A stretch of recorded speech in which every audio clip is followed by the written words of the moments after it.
अस्सलाम वालेकुम नाज़रीन, मैं हूं ज़मीर हैदर और आप देख रहे हैं मेरा यूट्यूब चैनल। नाज़रीन, नैब कानून में तब्दीली के बाद अब आपने सब ने ख़बरें भी देख लीं कि जी कहा यह जा रहा है कि जो नैब कानून में तब्दीली की गई है, उसके बाद जितने बड़े बड़े जो मेगा केसेस थे, बड़े मुल्ज़िमान के ख़िलाफ़ जो जिनको हाथ डालना मुश्किल था, उनके ख़िलाफ़ जितने केसेस थे वो अब या तो ख़त्म हो रहे हैं या फिर नैब अदालतों ने वापस भेज दिए हैं। जहाँ पे रेफरेंसेस बनाकर नैब ने एहतसाब अदालतों में भेजे हुए थे वो वापस भेज दिए गए हैं और ये अब सिरे से ही ख़त्म कर दिए जाएंगे। कहा यह जा रहा है कि तकरीबन 50 रेफरेंसेस थे जो एहतसाब अदालतों ने नैब को वापस भेज दिए, जो कि अब काबिल समात नहीं रहे नए नैब कानून के मुताबिक। अब इसमें बहुत बड़े बड़े केसेस थे जिसमें हमजा शहबाज शरीफ साहब, मियाँ शहबाज शरीफ साहब, उनके भी केसेस थे। और फिर अब अगर एवनफील्ड वाले केस के भी देखें तो उसमें भी जो तब्दीलियां अगर जब नैब कानून के मुताबिक आई हैं और उसमें भी शायद मियाँ नवाज शरीफ, मरियम नवाज साहिबा, ये सब उनके साहबजादे भी, फिर इसहाक डार साहब भी, ये लोग सब जो हैं अब इनको क्लीन चिटें मिलना शुरू हो जाएंगी। किस वजह से? नैब के नए कानून की वजह से। और ये नैब का नया कानून किसने बनाया? जी हाँ, जब ये रजीम चेंज 9 अप्रैल के बाद जब मौजूदा हुकूमत, वफाकी हुकूमत ने बागडोर संभाली, पीडीएम और पीपीपी की जो जॉइंट ये हुकूमत है, इत्तेहादी हुकूमत है, उसने जब ये सारे मामला संभाले तो उनका सबसे पहला एजेंडा क्या था? नैब रिफॉर्म्स के। जिन नैब में जो भी नैब लॉज हैं उनको रिफॉर्म किया जाए और अब उसी का ये नतीजा निकल रहा है। अब ये तो बड़े बड़े केसेस हैं, जरदारी साहब के खिलाफ केसेस होंगे, बिलावल साहब के खिलाफ केसेस होंगे, वो भी फारिग हो जाएंगे, उनके रेफरेंसेस भी। लेकिन अभी तक जो इतलात आ रही हैं कि जी राजा परवेज अशरफ, जिनके ऊपर rental power plants, rental power projects के 6 रेफरेंसेस बन के गए थे, वो भी वापस कर दिए गए हैं। यूसुफ रजा गिलानी साहब के ऊपर रेफरेंस गए हुए थे, वो भी वापस हो गए। फिर मांडवी वाला, सलीम मांडवी वाला और एजाज हारून साहब, जो पाकिस्तान पीपल्स पार्टी के एजाज हारून साहब जरदारी साहब के ब्लू आइट थे, उनके ऊपर करप्शन के रेफरेंसेस बन के गए थे, वो भी वापस हो गए। फिर साबिक चीफ मिनिस्टर खैबर पख्तूनख्वा सरदार मेहताब अब्बासी साहब के खिलाफ भी करप्शन के रेफरेंस थे, वो भी वापस हो गए। फिर पाकिस्तान पीपल्स पार्टी की सेनेटर, ये सीधा नाम है, पाकिस्तान पीपल्स पार्टी की सेनेटर रुबीना खालिद साहिबा के ऊपर केस थे, वो वापस हो गए।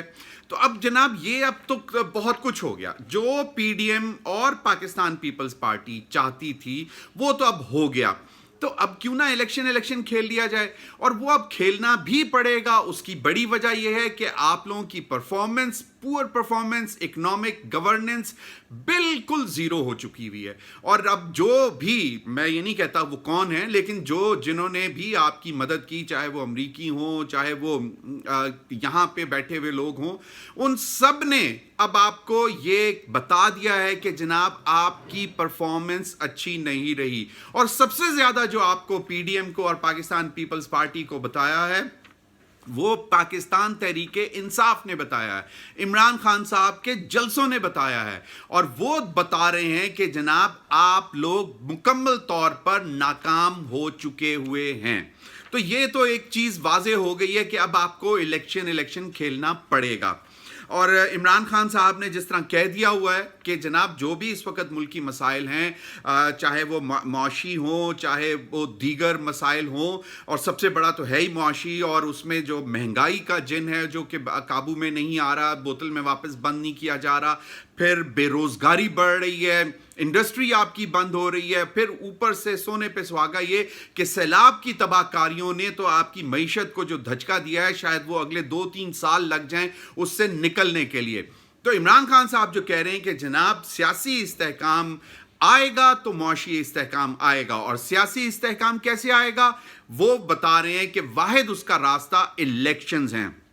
तो अब क्योंकि अब पीडीएम के पास अब करने को तो और कुछ रहा नहीं, पीडीएम और पाकिस्तान पीपल्स पार्टी की जो वफाक की हुकूमत थी, जो उनका सबसे बड़ा मकसद था वो तो नैब के केसेस थे, वो अब माशाल्लाह उनके अब वो सबको इंशाल्लाह क्लीन चिट मिल रही है, मिल चुकी है, और कुछ को और दिनों में मिल जाएगी। तो अब उनके पास तो अब इस बात का भी मतलब कोई रीज़न नहीं है कि अब वो इलेक्शंस में ना जाएं। तो मेरा ज़ाती ख्याल है, बहुत सारे तजियाकारों से भी बात हुई, पॉलिटिशियन से भी बात हुई, और उनका भी اب یہی خیال ہے کہ جناب انتخابات میں ہی اب جانا پڑے گا, انتخابات کے علاوہ کوئی راستہ نہیں ہے. تو اب ڈرنا کس بات کا؟ یہ میدان سامنے ہے, الیکشنز اناؤنس کروائیں, caretaker set up announce کریں, اس کے 90 دن کے اندر انتخابات کروا دیں, اور وہ جو نومبر والے معاملات ہیں ان کی فکر نہ کریں. اس میں تو جو بھی کیئر ٹیکر سیٹ اپ میں بھی, ویسے مجھے اس کا اتنا معلوم تو نہیں ہے, لیکن کہا یہ جا رہا ہے کہ کیئر ٹیکر سیٹ اپ میں بھی نیا آرمی چیف کی اپوائنٹمنٹ اناؤنس کی جا سکتی ہے. کہیں پہ یہ نہیں لکھا ہوا کہ جناب باقاعدہ elected government elected prime minister ہو, لیکن پرائم منسٹر ہونا چاہیے. تو کیئر ٹیکر پرائم منسٹر بھی پرائم منسٹر ہوتا ہے. تو وہ معاملات بھی ہیں. ویسے عمران خان صاحب نے تو کہا ہے کہ نئے انتخابات ہونے تک جو ہے یہ نومبر والا 29 نومبر والا معاملہ جو ہے اس کو مؤخر کر دیا جائے. اس کے لیے بھی اب لیگل معاملات دیکھنے پڑیں گے, کیونکہ عمران خان صاحب کو ان کی ٹیم نے سجیسٹ کیا ہے کہ معاملات جو ہیں وہ چلائے جا سکتے ہیں. تو اب یہ جو ہے, کیونکہ اب ان کے پاس پی ڈی ایم اور پاکستان پیپلز پارٹی, ان کے جتنے تمام لوگ تھے جن کے خلاف بڑے بڑے ریفرنسز, میگا کرپشن کیسز تھے, ان کے تو احتساب عدالتوں نے ریفرنسز واپس بھیجنا شروع کر دیے ہیں. کچھ کیسز ویسے ہی ختم ہو گئے ہیں. تو جناب نیب کے نئے قانون کی وجہ سے اب ان کی یہ درد سر تو اب ختم ہو گیا. تو اب ان کو الیکشن کھیل لینا چاہیے.